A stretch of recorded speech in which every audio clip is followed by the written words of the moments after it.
Hello runners, तो कैसे हैं आप सब लोग। उम्मीद करते हैं आप सब लोगों के पेपर बहुत अच्छे चल रहे होंगे। मैं कुलदीप कुमार आपके अपने YouTube चैनल अनेक क्लासेस में आपका स्वागत करता हूं।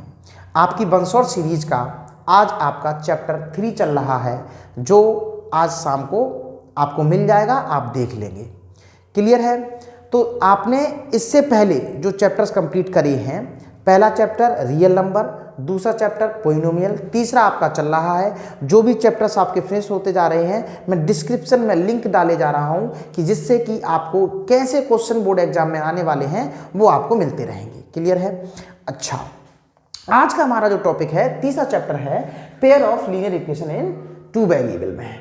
तो हमारा तरीका क्या है, पहले हम लोग रूपरेखा तैयार कर लेते हैं कि चलना कैसे है उसकी तरफ चलते हैं। देखिए, आज हम लोग क्या करेंगे, सबसे पहले हम लोग इंट्रोडक्शन सीखेंगे कि ये होता क्या है, फिर हम कंसिस्टेंट सिस्टम के बारे में सीखेंगे, इनकंसिस्टेंट सिस्टम के बारे में सीखेंगे, फिर मेथड्स चेक करेंगे, method to solve of a pair of linear equation in two variable.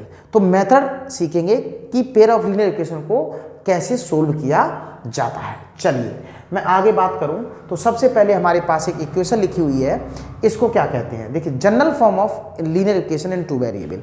General form of linear equation in two variable वो होती है बेटा कौन सी, a1x plus b1y plus c1 equal to 0। कोई भी linear equation in two variable हो, अब वो इस फॉर्म में लिखी होगी a1x plus b1y plus c1 equal to 0। Clear है? यहाँ पे एक बात हमेशा याद रखेंगे कि a1 कोफिशिएंट ऑफ x के नाम से जाना जाता है, b1 कोफिशिएंट ऑफ y1 के नाम से जाना जाता है, और c1 हमारा कांस्टेंट होगा। ये कोई भी एक इक्वेशन हो सकता है, केवल a b c भी हो सकता है, कोई दिक्कत नहीं है। एक बात यहाँ पे नोट करके चलेंगे, जो मैं बोलूँगा, जो आपने क्लास 9th में सीखी थी। Any linear equation in two variables, graph और लिख दो, यहाँ पे ग्राफ और लिख दो। Graph of any linear equation in two variable is a straight line. ये बात आपने 9th में सीखी, 1 नंबर के क्वेश्चन में यहाँ पे मिलेगी। दूसरी बात मैं आपको बता दूं, कोई भी इक्वेशन हो, linear equation in two variable has many infinite solution. अभी मैं आपको इन सब के बारे में और डिटेल में बताऊंगा आगे स्लाइड में। कोई दिक्कत है क्या? नहीं। हमारे सिलेबस में pair of linear equation two variable. तो pair of linear equation two variable से आने से पहले जो मैंने अभी कॉन्सेप्ट बताया, मैं उसकी बात कर लेता हूँ। देखिए, कंसिस्टेंट बाद में बताएंगे, पहले मैंने जो बात बतानी है उसकी बात कर लेते हैं। देखिए बेटा, एक जनरल फॉर्म में मैं आपके पास एक लीनियर इक्वेशन लिख देता हूँ, ax plus by plus c equal to 0। इस फॉर्म में हमारे पास कोई भी इक्वेशन होगा, इसके 2 मीनिंग आपको बताए बेटा। क्या बताया? एक तो ये बताया, इसका ग्राफ हमेशा क्या होगा, एक स्ट्रेट लाइन होगी। इसका ग्राफ हमेशा क्या होगा, एक स्ट्रेट लाइन होगी। और दूसरा बात बताया, मैनी इनफाइनाइट सॉल्यूशन। तो जैसे इन दोनों ही बातों को एक बार समझ लेते हैं, फिर पेयर ऑफ लीनियर इक्वेशन की तरफ बात करते हैं। एग्जाम्पल के थ्रू समझते हैं। क्या समझते हैं बेटा? एग्जाम्पल के थ्रू समझते हैं। जैसे मैं एक एग्जाम्पल बोलूँ, x plus y equal to 2।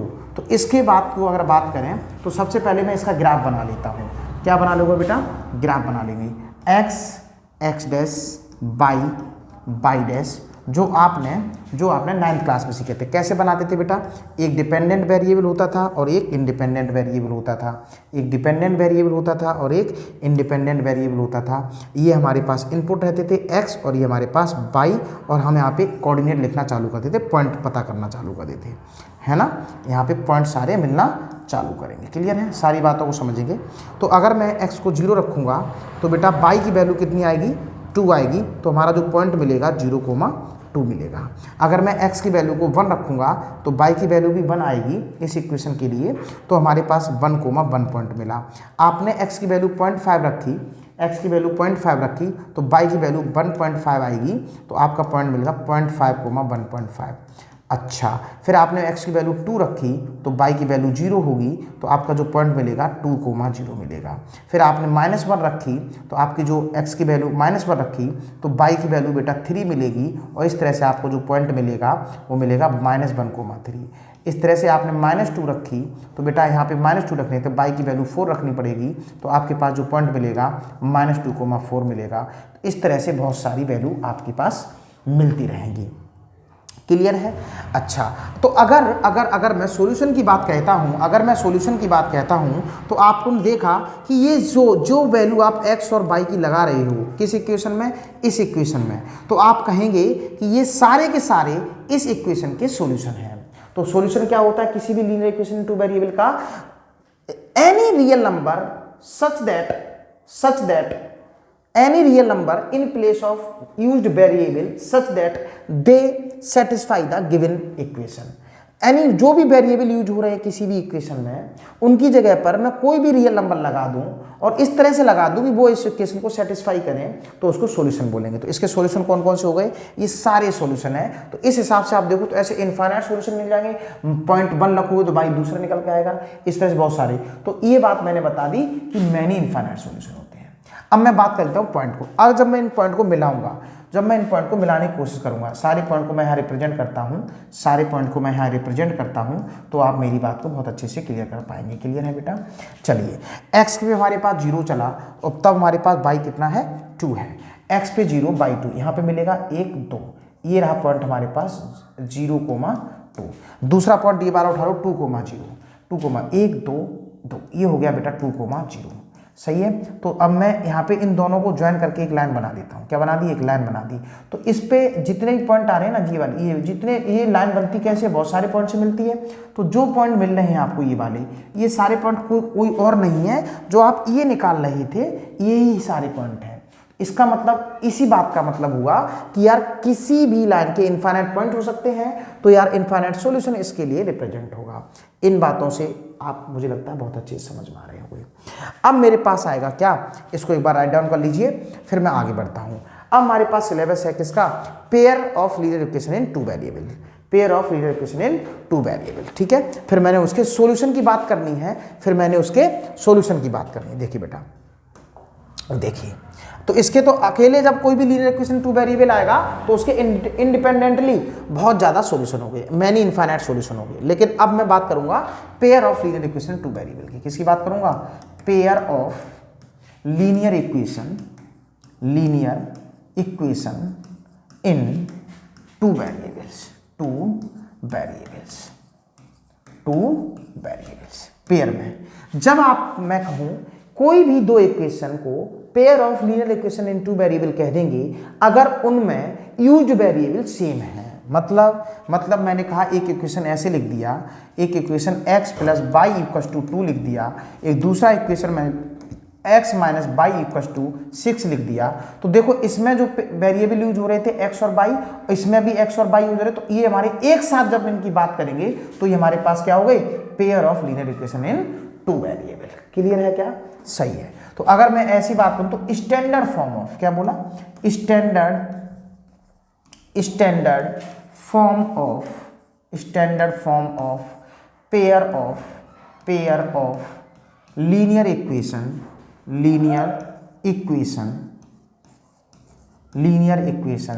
In two variable.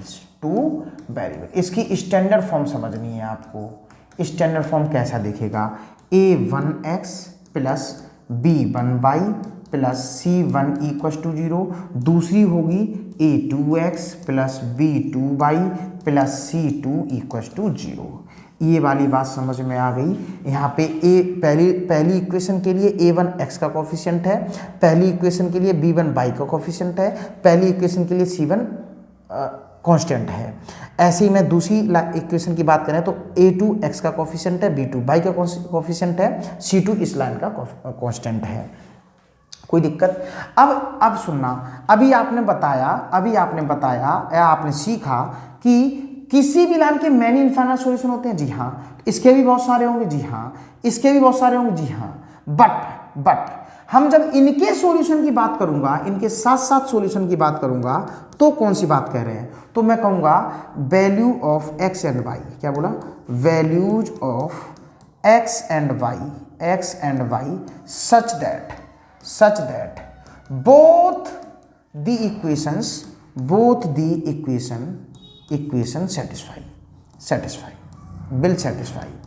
will satisfy।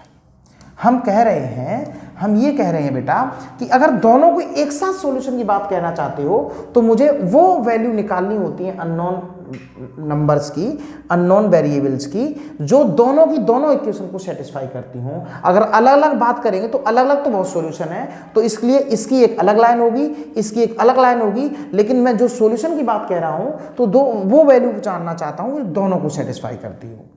Example समझो।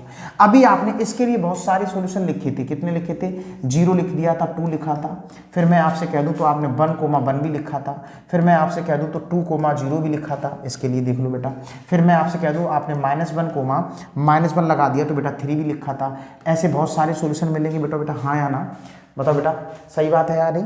ठीक है, एक बार और लिख दो, -4 लगा दो, तो 4 अगर आप यहाँ पे लगा देंगे तो बेटा यहाँ पे कितना आएगा, -2 आएगा, 4,-2। क्लियर है? अच्छा, अगर मैं इसकी बात करूं तो इसमें भी आप बहुत सारे सॉल्यूशन निकालोगे, इसके लिए भी एक लाइन अलग बन जाएगी, लेकिन मैं दोनों के सॉल्यूशन की बात करूंगा तो कॉमन नंबर, अब मैं आपसे कहूं एक काम करो, इस x और y के लिए आप 4,-2 उठा लो, 4,-2 उठा लो।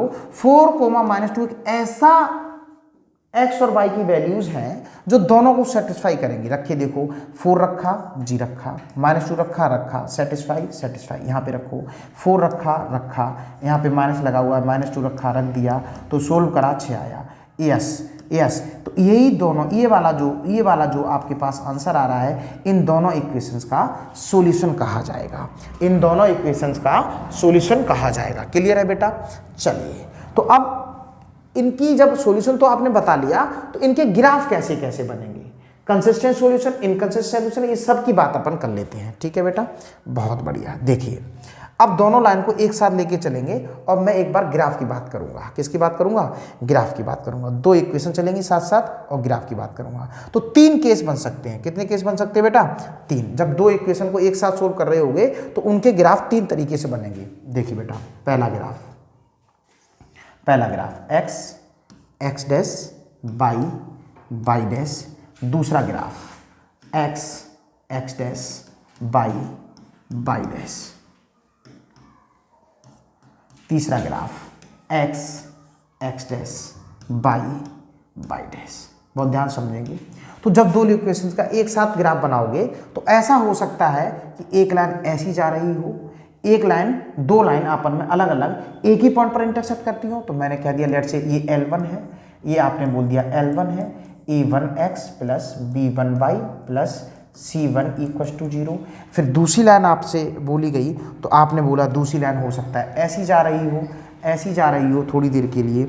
मैं इसको बोल देता हूँ L2। क्या बोल देता हूँ? L2। ये हो गया A2x plus B2y plus C2 equal to 0। तो ऐसा भी हो सकता है इन दोनों का एक साथ ग्राफ बनाएं तो केवल वो एक ही पॉइंट पर इंटरसेक्ट करती हो। किसके पॉइंट पर करती हो? एक ही पॉइंट पर इंटरसेक्ट करती हो। ऐसा भी हो सकता है उन दोनों लाइन का ग्राफ ऐसा हो जाए कि एक लाइन ऐसे चल रही हो, एक लाइन ऐसे चल रही हो, जब आप दूसरी लाइन बना रहे हो वो इसके ऊपर आ रही हो, सेम ओवरलैपिंग चल रही हो। कैसी हो रही है? Coincident line.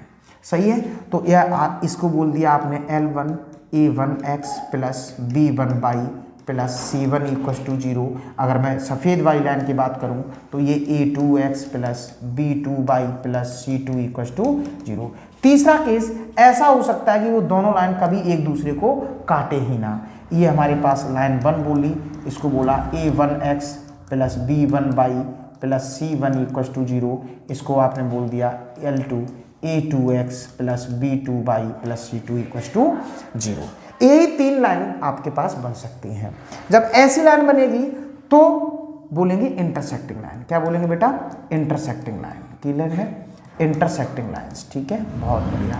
और अगर इंटरसेक्टिंग लाइंस और जब दोनों के कॉमन देखो, कॉमन पॉइंट एक मिल रहा है तो हम बोलेंगे यूनिक सॉल्यूशन। क्या बोलेंगे? Unique solution. ठीक है बेटा, क्या बोल देंगे, यूनिक सॉल्यूशन। और अगर आपके पास ऐसी बात चल रही है तो हम बोलेंगे कोइंसिडेंट लाइन। क्या बोलेंगे, कोइंसिडेंट लाइन। क्या बोलेंगे बेटा, कोइंसिडेंट लाइन। और ऐसी सिचुएशन में बेटा, ऐसी सिचुएशंस में आपके पास बहुत सारे पॉइंट हैं जो दोनों को सेटिस्फाई कर रहे होंगे, ऐसी सिचुएशन में हम बोलेंगे मैनी इनफाइनाइट सॉल्यूशन। क्या बोलेंगे, many infinite solution, many infinite solution. और जब ऐसी बात हो रही होगी तो अपन बोल देंगे पैरेलल लाइंस। क्या बोल देंगे बेटा, पैरेलल लाइंस, पैरेलल। और जब पैरेलल लाइंस देख रहे हैं तो ये कभी एक दूसरे को नहीं मिल रही, और ऐसी सिचुएशन बोलेंगे नो सॉल्यूशन। क्या बोलेंगे बेटा, नो सॉल्यूशन। क्या बोल देंगे, नो सॉल्यूशन। अच्छा, फिर इसी की बात को तीसरी केस में बोला जाता है। कैसे, अगर मैं देखता हूं अगर यूनिक सॉल्यूशन है, इंटरसेक्टिंग लाइन है, तो इसको और क्या बोल सकते हैं, ये मिलेंगी कब, ये मिलेंगी कब, आपकी दो लाइन है a1x plus b1y plus c1 equal to 0, a2x plus b2y plus c2 equal to 0। ये लाइन बनने के लिए आपको कंडीशन देखनी पड़ेगी कि a1 upon a2 is not equal to b1 upon b2 मिला। कोई भी दो लाइन की इक्वेशन हो, कोई भी दो लाइन की इक्वेशन हो, तो उस टाइम पर अगर ये कंडीशन फुलफिल हो रही है तो ग्राफ बनाने की जरूरत नहीं है, आप सीधा कमेंट कर सकते हो कि ये हमारे पास इंटरसेक्टिंग लाइन होगी, और इसी बात पे कमेंट कर सकते हो यूनिक सॉल्यूशन होंगे। ऐसे ही अगर मैं इसकी बात करूं तो इसके लिए कंडीशन होगी बेटा कौन सी, a1 अपॉन a2 इक्वल होगा b1 अपॉन b2 और इक्वल होगा c1 अपॉन c2। अगर ऐसी कंडीशन मिल जाए दो लाइन की एक साथ गिवन इक्वेशन में, तो आप कह देंगे आपस में लाइन कैसी होंगी बेटा, कोइंसिडेंट लाइंस होंगी और मैनी इनफाइनाइट सॉल्यूशन हो रहे होंगे, या फिर इस जब इस कंडीशन को फुलफिल कर रही होगी इक्वेशन दोनों। जब ये कंडीशन की बात होगी तो इस कंडीशन में आप बोलोगे ये जब ही फुलफिल होगी जब ऐसा होगा a1 upon a2 equal to b1 upon b2 but is not equal to c1 upon c2। अगर ये वाली कंडीशन फुलफिल हो जाएगी, अगर ये वाली कंडीशन फुलफिल हो जाएगी तो बेटा वो एक नो सॉल्यूशन होगा और पैरेलल लाइंस होंगी। क्लियर है। अब मैं एक बात और बता देता हूं, चलते चलते एग्जाम्पल के थ्रू बताएंगे। कंसिस्टेंट यहां पे लिखा हुआ है, कंसिस्टेंट सिस्टम और इनकंसिस्टेंट सिस्टम। अगर कोई भी दो लाइंस या कोई भी दो इक्वेशंस या कोई भी दो लाइंस कम से कम एक पॉइंट पर भी इंटरसेक्ट कर जाए, कम से कम, ज्यादा चलेगा, तो हम बोल देंगे कंसिस्टेंट सिस्टम है। कैसा सिस्टम है, कंसिस्टेंट सिस्टम है। आप इतनी बात तय करो, यहां पे देखो एक बार, यहां पे देखो एक पॉइंट मिल रहा है तो कम से कम एक तो मिल ही रहा है, तो हम बोलेंगे कंसिस्टेंट सिस्टम। क्या बोलेंगे, कंसिस्टेंट सिस्टम। बोलो सही है या नहीं। यहां पे देखो तो एक की तो बात छोड़ो, यहां पे बहुत सारे मिल रहे हैं, तो यहां पर भी बोल देंगे क्या, कंसिस्टेंट सिस्टम। क्या बोल देंगे बेटा, कंसिस्टेंट सिस्टम। बताओ बेटा, कंसिस्टेंट सिस्टम। क्लियर है क्या। अच्छा, यहां पे बेटा कैसा है, कोई भी पॉइंट नहीं मिल रहा कॉमन, तो इनकंसिस्टेंट। तो कैसा हो गया, इनकंसिस्टेंट। तो कैसा हो गया, इनकंसिस्टेंट। सही है। एक बात देखें बेटा, मैंने ये तीनों बातें एक ही पेज पे क्यों बताई, जिससे आप क्लैरिटी कर पाए कि यार अंतर क्या है इन चीज़ों में। सुनना, अगर दो लाइन है उनकी कंडीशन ये वाली आती है a1 upon a2 is not equal to b1 upon b2, तो बगैर फिगर देखे हम बोलेंगे लाइंस कैसी होंगी, इंटरसेक्टिंग हुई। अगर सॉल्यूशन पे कमेंट करना है तो आप बोलेंगे यूनिक सॉल्यूशन होगा, केवल एक सॉल्यूशन होगा। और आपको कंसिस्टेंट सिस्टम के बारे में बताना है तो कह देंगे कम से कम एक तो मिला, तो बोलेंगे कंसिस्टेंट सिस्टम। अगर मैं ऐसी कंडीशन फुलफिल कर दूंगा तो आपको कहेंगे कि आप कोइंसिडेंट लाइंस होंगी, मैनी इनफाइनाइट सॉल्यूशन होंगे और कंसिस्टेंट सिस्टम होगा। जब आपकी ये वाली बात फुलफिल होगी, मतलब a1 upon a2 equal to b1 upon b2 is not equal to c1 upon c2 fulfil हो जाए, तो आप बोल देंगे क्या, आप ये बोल देंगे कि लाइंस आपस में पैरेलल होंगी, नो सॉल्यूशन होंगी और इनकंसिस्टेंट सिस्टम होगा। मुझे लगता है आपने बहुत अच्छे से मेरी बात समझी। अब मैं एक एक का एग्जांपल यहीं पे बता देता हूं कैसे कैसे मिलेगा। जैसे मैं इस वाली कंडीशन को फुलफिल करने के लिए मैं दो एग्जांपल देता हूं, 2x plus 3y plus 2 equal to 0। एक लाइन मैंने कह दिया ये L1 है, ये इनका ग्राफ नहीं है, ये वाला पता लगे ग्राफ बना लो। मैं सीधा कमेंट बताऊंगा कि आपको चेक कैसे करना है। यहाँ पे मैंने लिख दिया बेटा 3x plus 2y minus 1 equal to 0। Clear है। तो आप देखिए a1 कितना है यहाँ पर बेटा 2, a1 कितना है 2 और a2 कितना है बेटा मुझे बताओ, आप कहेंगे जी 3। यहाँ पे मैंने कहा b1 कितना है बेटा बताओ, आप कहोगे जी 3। यहाँ पे आप कहोगे, मैं कहूँगा B2 कितना है बेटा, आप कहोगे जी 2। यहाँ पे मैं आपसे बात करूँ C1 कितना है बेटा, आप कहोगे 2। मैं यहाँ पे बात करूँ तो बेटा C2 कितना है बेटा, आप कहोगे -1। यहाँ पे जैसे ही आप अपॉन लगाओगे, जैसे ही आप अपॉन लगाओगे तो आपको पता चला ये 2/3 है और ये 3/2 है। तो here A1 upon A2 is not equal to B1 upon B2, और इस वजह से बगैर ग्राफ बनाए आप बोल देंगे इन दोनों का केवल एक यूनिक सॉल्यूशन होगा। मुझे लगता है आपको बहुत अच्छी सी चीज़ें समझ में आई हैं। अब मैं यहाँ पे बात कर लेता हूँ इनफाइनाइट मैनी सॉल्यूशन की। अगर मैं इनफाइनाइट मैनी सॉल्यूशन मैं एक ही ग्राफ पे बता रहा हूँ, बार बार मैं चाहता तो अगले पे चला जाता, मामला बिगड़ जाएगा। अब सुनना, मैं इनके लिए बात करूँ तो इनके लिए एक एग्जांपल मैं इतने से कोपचे में दे देता हूँ। ये रहा, इतनी जगह बहुत है। मैंने कहा एक लाइन है 2x + 3y + 2 = 0। एक इक्वेशन ये रहा, और हमें क्या बनाना है, हमें बनाना है क्या कि मैनी इनफाइनाइट सॉल्यूशन हो जाए। तो मैंने कहा ये वाली लाइन है 4x + 6y + 4 = 0। तो आप यहाँ पे देखोगे A1 अपॉन 2/4 इक्वल होगा बेटा 3/6 और इक्वल होगा बेटा 2/4 के, मतलब किसका होगा 1/2 के। देख रहे हो क्या आप? तो जब आप इन दोनों लाइन की इक्वेशन को ग्राफ बना रहे होंगे तो ऐसा कुछ ग्राफ बनेगा, ओवरलैपिंग लाइंस बन रही होंगी। क्लियर है? इसी तरह अगर ऐसी कंडीशन मैच हो जाए ऐसी वाली, तो आप बोलेंगे पैरेलल लाइंस होंगी। मैंने अब तक क्या क्या सीखा? अब तक मैंने सारी बातें सीख ली। अब एक बात रह रही है, कौन सी बात रह रही है? वो बात रह रही है बेटा how to find solutions of pair of linear equations in 2 variable. Clear है? बहुत अच्छे से प्रैक्टिस क्वेश्चन करने वाले हैं अपन। तो चलते हैं आगे। मैं आगे चलूं तो मैंने ये बात आपको बता दी बेटा क्या होता है इनकंसिस्टेंट। अब हमने ये बात सीखनी है। क्या बात सीखनी है? Method to solve a pair of linear equation in 2 variable. तो ग्राफिकल मेथड अभी आपके ट्रेंड में नहीं चल रहा, इसको हटाओ, ये नहीं सुनेगा। ये एल्जेब्रिक मेथड है। क्या है बेटा? एल्जेब्रिक मेथड आपके सिलेबस में है। इसमें 2 मेथड है। कौन कौन से? बहुत पॉपुलर मेथड हैं। एक मेथड है आपके पास सब्स्टिट्यूशन मेथड। क्या है बेटा? Substitution method.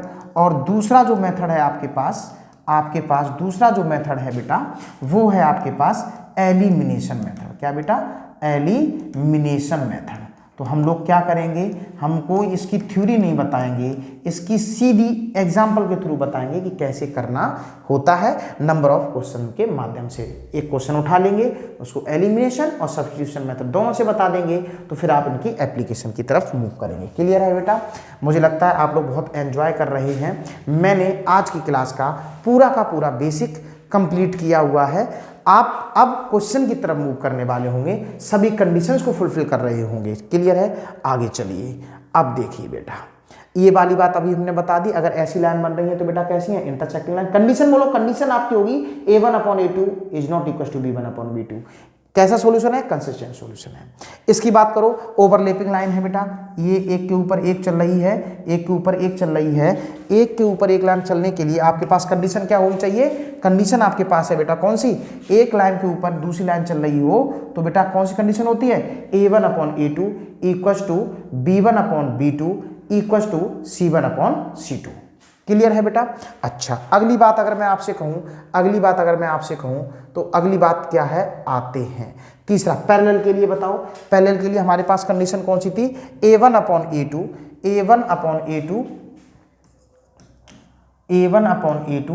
इक्वल होगा B1 upon B2 is not equal to C1 upon C2। Clear है क्या बेटा? इस केस में नो सॉल्यूशन होता है। चलिए मेरे दोस्तों आगे बढ़ लेते हैं। आगे क्या कहता है जरा समझते चलते हैं। ये हमारे पास मैंने एक साथ सबकी बातों को बता दिया है। ये कंडीशन है, स्क्रीनशॉट ले लीजिए, मजा आ जाएगा। हालांकि मैंने डिटेल में बता दिया है।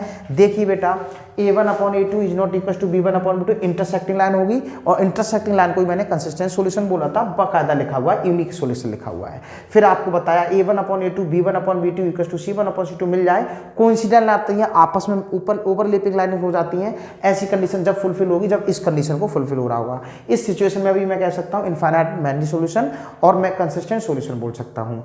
यहाँ पे देखो A1 upon A2 equal to B1 upon B2 is not equal to C1 upon C2, ऐसी सिचुएशन सब फॉलो हो रही होगी तो तो अपन बोलेंगे पैरेलल लाइंस होंगी, और सॉल्यूशन की बात करेंगे तो नो सॉल्यूशन होगी, और कंसिस्टेंट और इनकंसिस्टेंट सिस्टम की बात करेंगे तो इनकंसिस्टेंट सिस्टम होगा, क्योंकि एक भी पॉइंट पर ये लाइन आपस में नहीं इंटरसेक्ट कर रही होंगी।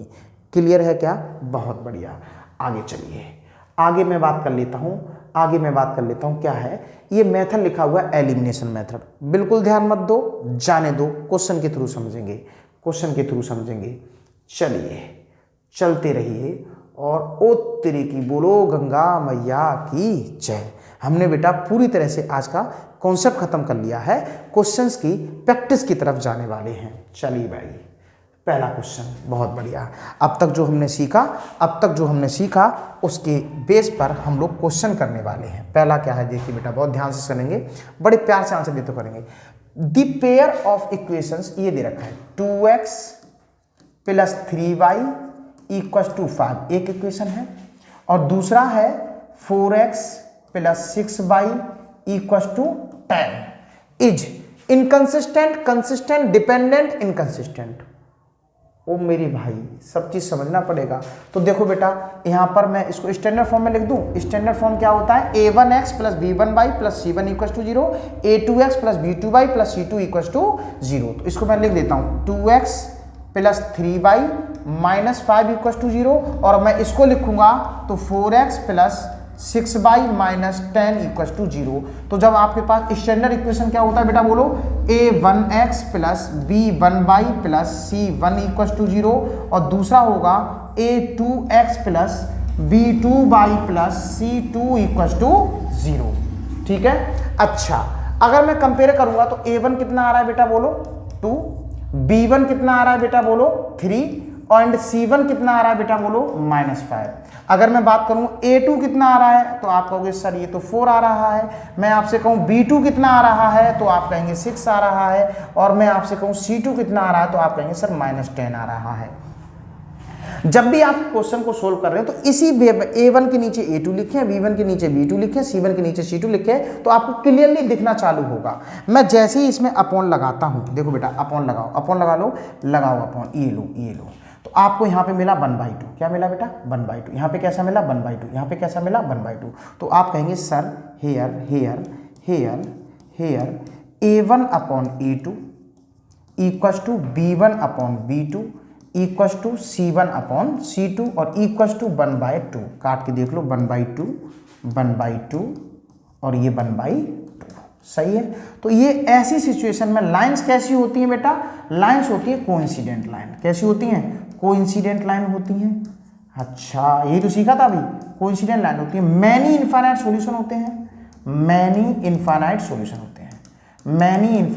होते हैं। और अगर मैं कंसिस्टेंट सिस्टम की बात कर लें तो एक भी पॉइंट अगर बराबर हो जाता है तो कोइंसिडेंट है, तो वास्तव में कंसिस्टेंट सिस्टम होगा। कैसा सिस्टम होगा?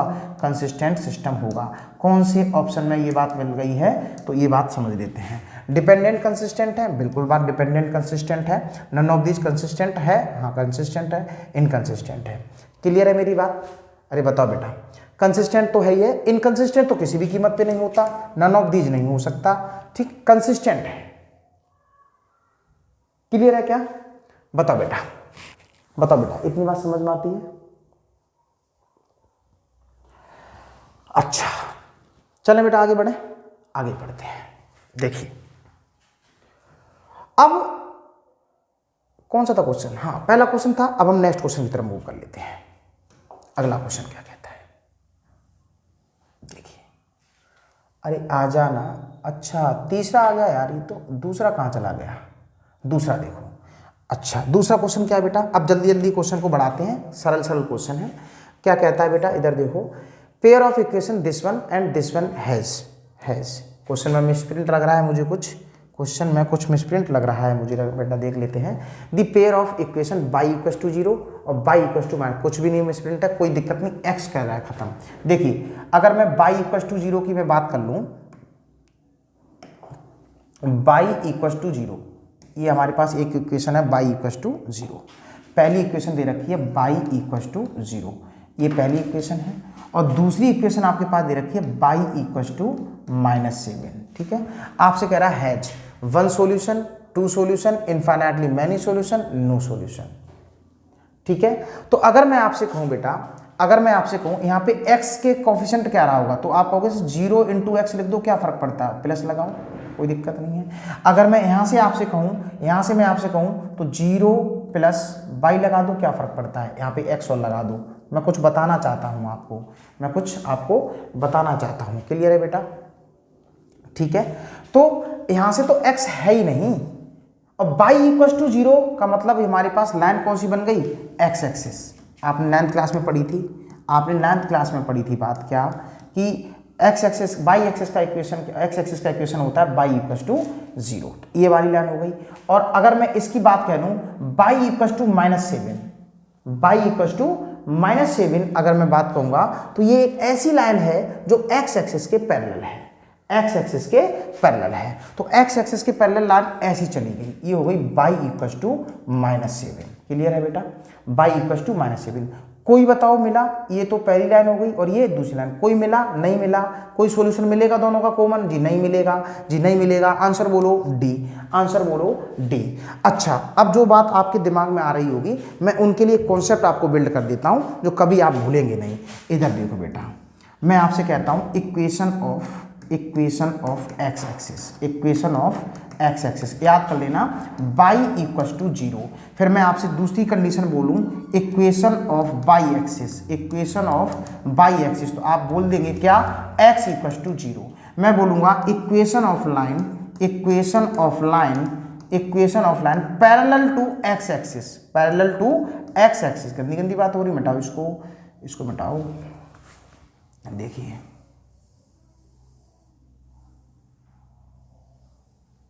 पूरा ही मिटा देते हैं।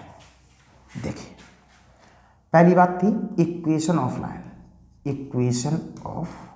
एक्स एक्सिस, तो आप हमेशा याद रखेंगे y = 0। ठीक है, फिर दूसरी बात आपको मैं बता देता हूं, बहुत इंपॉर्टेंट बात बता रहा हूं, इक्वेशन ऑफ y एक्सिस। तो आप देखेंगे जब भी x = 0 मिलेगा तो आपको y एक्सिस का इक्वेशन मिलेगा। तीसरी बात मैं आपसे कह दूं, equation of line parallel to x axis. तो जब पैरेलल टू x एक्सिस होगा तो y = +-c। अभी बताऊंगा इसका मीनिंग क्या है। c होता है कांस्टेंट, कोई भी रियल नंबर। और चौथी बात मैं आपसे कह दूं, equation of line parallel to y axis. तो ये होगा आपके पास क्या, ये होगा x = +-c। ये वाली बात कह रहे हो, इसका जो मैं ग्राफ बना रहा हूं इधर समझ लो, x डैश y डैश की अगर मैं बात करूं तो मैंने बात बनाई है किसकी, x एक्सिस की इक्वेशन। तो ये वाली जो लाइन है, ये है इक्वेशन ऑफ लाइन y = 0। सही है। अब मैं इस वाली लाइन का ग्राफ बना देता हूं, मैं इधर बना देता हूं, इधर कोपचे में बहुत अच्छी जगह है y एक्सिस के लिए। तो इधर देखिए, ये x एक्सिस है, ये x एक्सिस है, ये y एक्सिस है।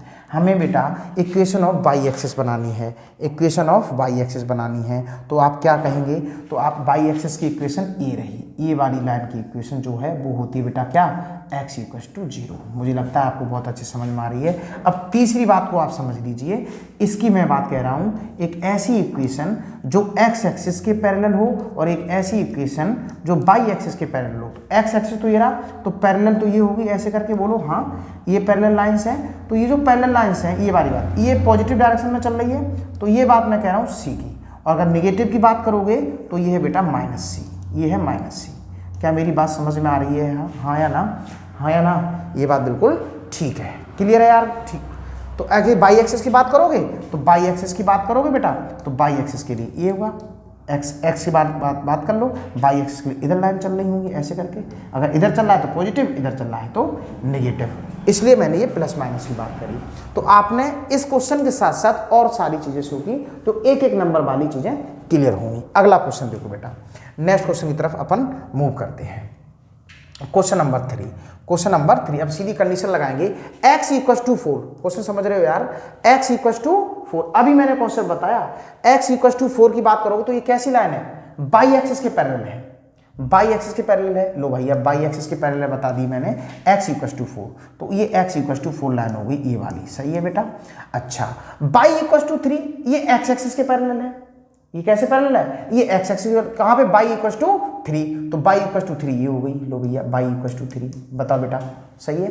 तो graphically represent line which are बताओ पैरेलल है इंटरसेक्टिंग है, आपने आप देख लीजिए बेटा इंटरसेक्टिंग लाइन्स है, कैसी लाइन है, इंटरसेक्टिंग लाइन्स है, कहाँ पर इंटरसेक्ट करती हैं, देखो ये कितना है बेटा बताओ, ये कितना डिस्टेंस है, x इक्वल टू 4, ये 4,0 पॉइंट है, अरे बोलो ना, और ये वाला पॉइंट चेक करो, ये वाला आप कहेंगे सर ये वाला जो पॉइंट है बेटा ये यहाँ से यहाँ तक तो कितना है 0 और कोमा बाई एक्सिस कितना है बेटा 3, बाई एक्सिस कितना है बेटा 3, तो यहाँ पे जो पॉइंट मिलेगा ये मिल गया 4 और ये मिल गया 3। क्या मेरी बात समझ में आई, ये वाली बात जो मैंने अभी थोड़ी देर पहले बात बताई थी वो ये बात थी। अच्छे क्वेश्चंस हैं, हल्के क्वेश्चंस हैं, लेकिन टेक्निकल है, चीज़ों को सीखते हुए चलेंगे। अगला क्वेश्चन समझिए, बढ़िया मज़ा आ रहा होगा, ठीक है, आप एंजॉय कर रहे होंगे, साथ ही साथ दोस्तों के साथ शेयर करते रहिएगा। चलिए नाउ मेरे दोस्तों, मेरे भाइयों, मेरे प्यारे, मेरे मुन्नाओ ललाओ, देखो अ pair of linear equations which has unique solution, a pair of linear equation which has unique solution x equals to 2 y equals to -, तुम मत सोल्व करो यार, हमने जाना हुआ है कि जो इक्वेशन इस बात को सेटिस्फाई कर रहा होगा वो हमारे पास क्या होगा, पेयर ऑफ लीनियर इक्वेशन का सॉल्यूशन कहा जाएगा। तो मैं अलग अलग नहीं पुट करूंगा, सब में यहीं पे पुट कर लेता हूं, ठीक है। मैं पहले ऑप्शन में पुट करता हूं, दो इक्वेशन है, x की वैल्यू बेटा लगाई हमने कितनी 2, ठीक है, फिर y की वैल्यू कितनी लगाई बेटा -3, आंसर क्या आया -1, यहां तक तो कोई बात सही नहीं, ये वाली बात सही है, क्लियर है। अब मैं x की वैल्यू को यहां पे लगा दूं तो 2 इंटू 2, बहुत बढ़िया, -3 इंटू -3, क्लियर।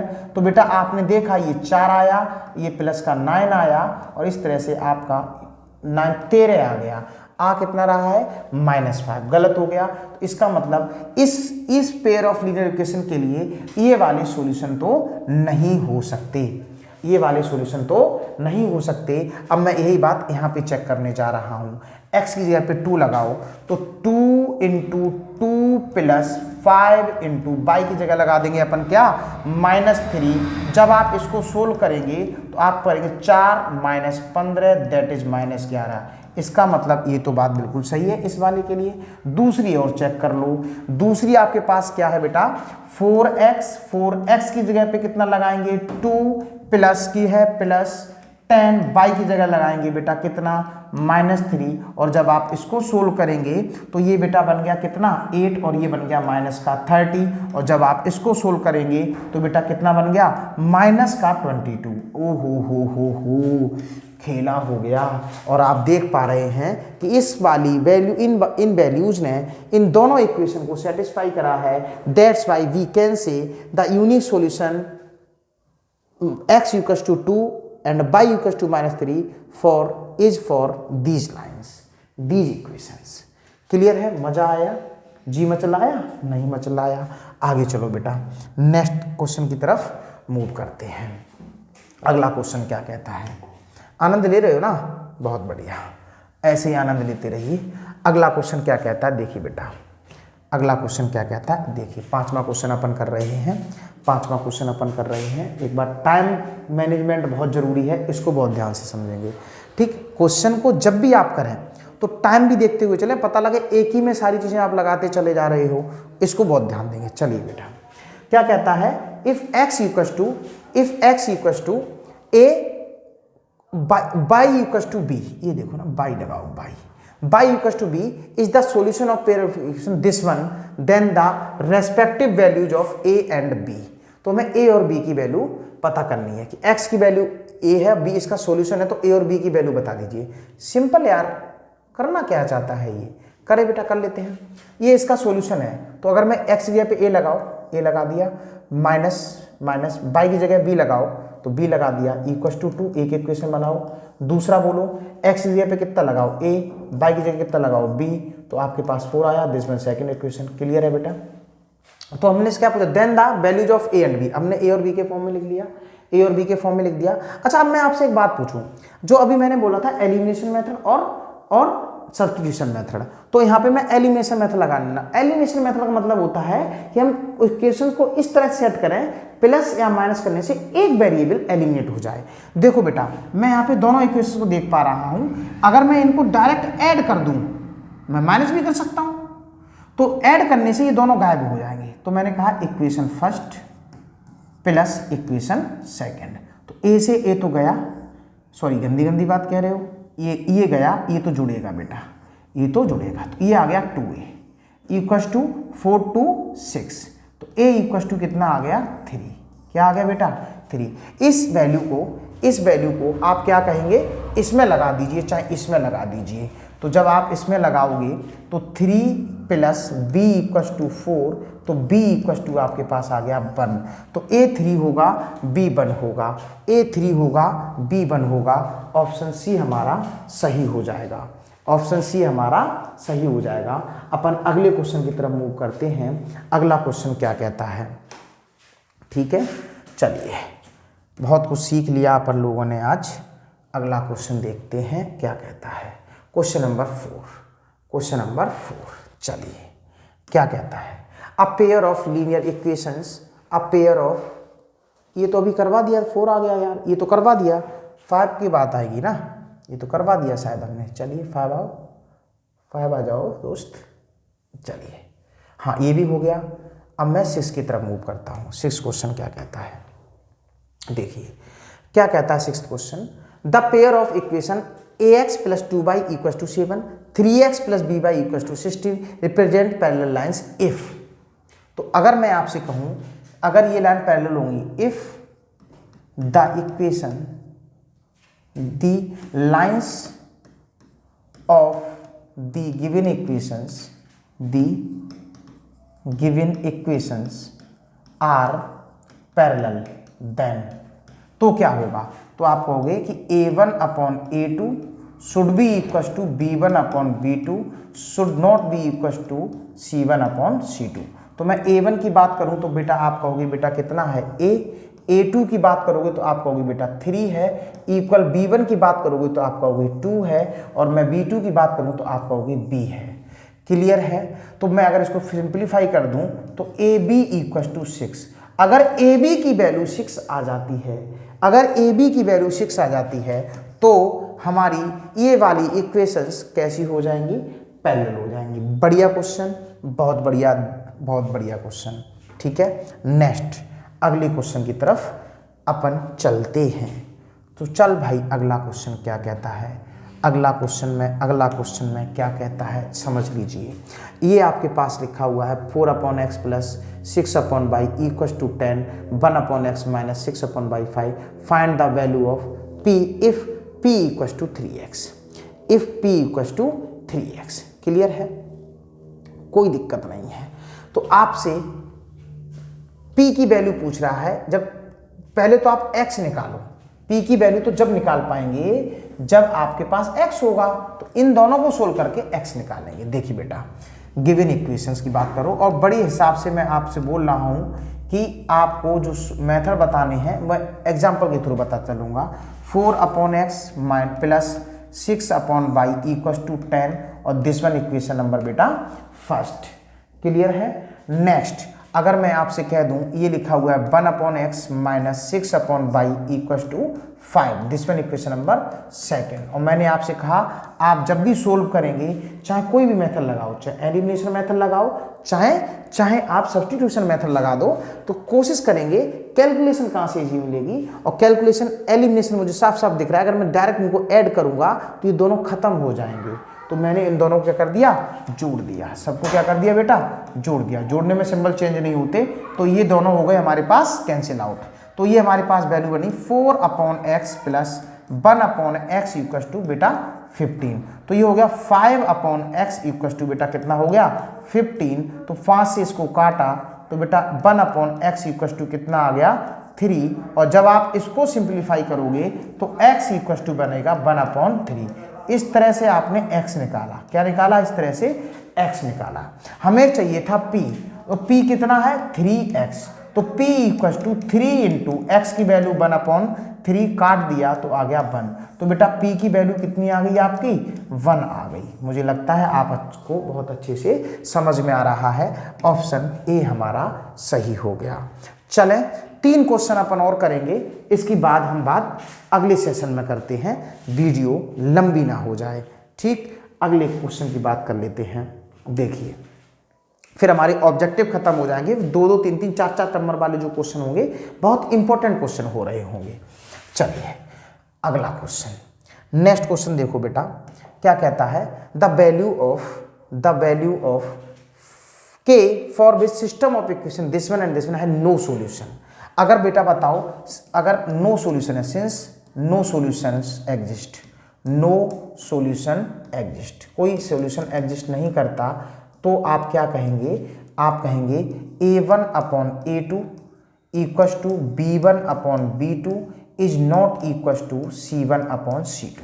सॉल्यूशन एग्जिस्ट कब नहीं करता बेटा, जब लाइंस आपस में कैसी होती थी, पैरेलल लाइंस होती थी। समझ में आ रहा है क्या? तो ऐसी कंडीशन में मैं कहूँगा a1 की जगह पे 1 है बेटा और a2 की जगह पे 2 है, इक्वल होगा b1 की जगह पे बेटा 1 है और b2 की जगह पे बेटा k है। इसी को सिंप्लीफाई कर तो k इक्वल्स टू 2। तो अगर k की वैल्यू 2 होगी तो आपका ये वाले दोनों इक्वेशन कोई भी सॉल्यूशन नहीं दे रहे होंगे। ऑप्शन डी हमारा बिल्कुल सही है। मैं नेक्स्ट क्वेश्चन की तरफ मूव कर लूँ तो मुझे क्या नज़र आता है, मुझे नेक्स्ट क्वेश्चन की तरफ अगर मैं मूव करूँगा तो अगला क्वेश्चन 9 आता है। अगला क्वेश्चन आपका 9 क्या कहता है, द वैल्यू ऑफ के फॉर विच, अबे यार ये 80 आ गया, ये मजाक कर रहा है। तो अगला आओ, नेक्स्ट क्वेश्चन हमारे पास 9 आ गया। 9 में हमने जो क्वेश्चन डाले हैं बेटा वो अससर रीजन के डाले हैं। किसके डाले हैं बेटा, अससर रीजन के डाले हैं। और मैं हर बार की तरह आज फिर बताता हूँ, जब भी आप अससर रीजन के क्वेश्चंस आप करें तो ये देखें जो असर्शन है वो सही है। अगर वो सही है और वो रीजन के साथ सोल्व हो सकता है तो दोनों बातें सही हो जाएंगी। अगर रीजन सही है तो, अगर दोनों अलग अलग हैं तो फिर अलग अलग बात है, इंडिपेंडेंटली सॉल्यूशन देंगे। मैंने क्या बताया जरा समझते हैं। आपसे कहता है assertion if the pair of linear equation coincident, कैसी है, कोइंसिडेंट। कोइंसिडेंट का मतलब समझते हो, एक लाइन के ऊपर दूसरी लाइन, एक लाइन के ऊपर दूसरी लाइन, क्लियर है। Then we say that pair of lines is consistent and, consistent तो है, कंसिस्टेंट बोलो तो एक भी पॉइंट मिल गया तो कंसिस्टेंट बोलेंगे, consistent and a unique solution. Unique नहीं है यार, बहुत सारे सॉल्यूशन है, यूनिक नहीं है। तो बेटा ये वाली बात तो हो गई आपकी गलत, असर्शन तो हो गया गलत। और असर्शन गलत कहां दिया हुआ है भैया, केवल ऑप्शन डी में, केवल ऑप्शन डी में दिया हुआ है। तुम चेक कर लो ना, बोथ ए और बी आर ट्रू। लो ट्रू की तो बात ही नहीं हो रही इसमें, तो भैया इसमें भी असर्शन सही बोला, डी ऑप्शन। मैं चेक भी नहीं करूंगा और आंसर बोल दूंगा। अच्छा फिर भी चेक कर लेते हैं। If the pair of lines parallel then pair has no solution, ये बात बिल्कुल सही है। Is called inconsistent pair of solution, बिल्कुल सही बात है। अगर आपके पास पैरेलल लाइन बनेगी तो देखो कोई भी सॉल्यूशन नहीं मिलेगा और कोई भी पॉइंट आपस में इंटरसेक्ट नहीं करेगा, तो इनकंसिस्टेंट सॉल्यूशन की मैंने बात की थी, सही है। Last question of this session, last question of this session की अगर मैं बात कर लूं तो मिलते हैं लास्ट क्वेश्चन की तरफ। क्या है अगला क्वेश्चन, क्या है इसको देख लीजिए। कहता है कि द वैल्यू ऑफ के for which the system of linear equation this one K have infinite number of solution is 4। एक बात बताओ बेटा, जो इक्वेशन दिए हैं वो मैं लिख देता हूं, 3x - 4y, मैं इसको इधर लेके आऊंगा तो -7 = 0। एक तो इक्वेशन ये गिवन है और दूसरी इक्वेशन है बेटा 6x - 8y, और जब आप इसको इधर लेके जाएंगे तो माइनस का k = 0। दिस वन इक्वेशन है नंबर 2। आपसे कहता है k 14 आएगा कब जब इनके नो सॉल्यूशन होगा। क्या होगा बेटा, नो सॉल्यूशन। किसकी बात कह रहा है ये, कि इनफाइनाइट मैनी ना पढ़ लो, एक दोबारा पढ़ लो। द वैल्यू ऑफ के for with the system of linear equation this one have infinite number of solution. हमें के की ऐसी वैल्यू निकालनी है कि यार इसके infinite number of solution. Infinite number of solution कैसे आते हैं, जब लाइन एक के ऊपर एक हो जाती है। तो इसके लिए कंडीशन हमें फुलफिल करनी पड़ेगी, a1/a2 is equal to b1/b2 is equal to c1/c2। पहली चीज, क्या ये वाली बात रीजन में दी है, ये वाली बात रीजन पढ़ लेते हैं। रीजन है the system of this one है इनफाइनाइट मैनी सॉल्यूशन के लिए थोड़ी, ये तो जो कंडीशन दी है बेटा ये यूनिक के लिए दी है, ये यूनिक के लिए दी, तो ये तो बात पूरी गलत हो गई। तो जिस ऑप्शन में रीजन गलत है, रीजन किसमें गलत है, reason reason reason reason reason बेटा assertion A is false, but reason गलत। रीजन किसमें गलत है, रीजन इसमें गलत है, रीजन किसमें गलत है, इसमें गलत है। अच्छा अब वैल्यू भी देख लेते हैं, यहाँ 14 आती है या नहीं आती, चेक करो। तो यहाँ के लिए A1 3 लो, A2 बोलो बेटा, A2 आप 6 लेंगे, इक्वस टू हमें K पे कमेंट करना है, तो C वाले टर्म को उठाएंगे, सीधा ये वाला टर्म उठाएंगे, तो ये मैं बोलूँगा -7, और K के लिए कमेंट करना है तो माइनस का K, दिस से दिस कैंसिल, दिस से दिस 2, तो 1/2 इक्वस टू 7/K, इसका क्रॉस मल्टीप्लाई करेंगे तो K की वैल्यू आ गई बेटा कितनी 14। तो बिल्कुल सही बात है जो आज ने बोला कि यार 14 ही है, सही है। किसकी वैल्यू, K की, कब, जब इनफाइनाइट मैनी सॉल्यूशन हो, तो बिल्कुल बात सही है। तो हमारा ऑप्शन सी सही होता है, assertion is true but reason is false, reason is false. तो आज हमने बहुत अच्छे से हमने प्रैक्टिस की। जो इसका सेकंड पार्ट है वो तुम्हें फिर से मिल जाएगा, अगले ही दिन मिल जाएगा। इसके लिए आप मेरे साथ जुड़े रहिए। लास्ट बात इस चैनल को सब्सक्राइब कर लीजिए। मैं अगले जो सेशन से जुड़ेंगे वो क्वेश्चन नंबर 11 से करेंगे और सारे क्वेश्चन प्रैक्टिस कर लेंगे। बढ़िया क्वेश्चन होंगे, 2-2, 3-3, 4-4 नंबर वाले होंगे। उसके बाद हम नेक्स्ट चैप्टर क्वाड्रेटिक इक्वेशन करेंगे जो कि आपका कल अपलोड हो जाएगा। Best of luck, bye bye, take care.